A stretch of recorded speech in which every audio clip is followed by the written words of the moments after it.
C'était ce jeudi. D'abord, les transports de troupes, puis les chars.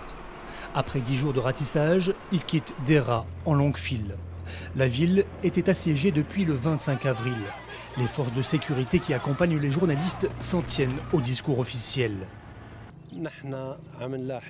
Nous faisons face à des salafistes et des gangs armés présents dans différents endroits de cette ville. On les a pourchassés et on a saisi une grande quantité d'armes. Deraa est devenu le symbole de la fronde contre le régime de Bachar al-Assad.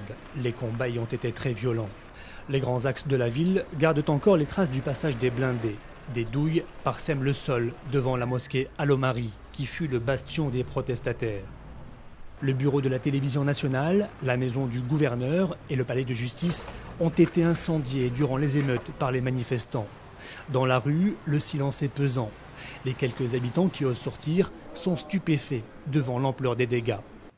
Je ne suis pas sorti de chez moi pendant 20 jours. Lorsque j'ai enfin pu sortir pour aller prier, j'ai vu le palais de justice brûler. Quel gâchis! J'y ai travaillé pendant 40 ans.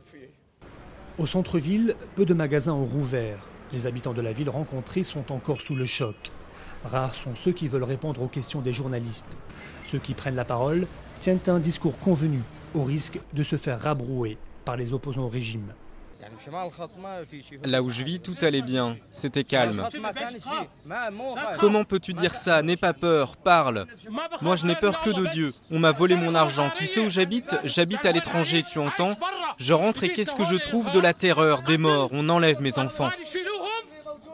Les vendredis sont généralement des journées chaudes en Syrie, et particulièrement à Deraa, où les manifestations se terminent souvent par des morts.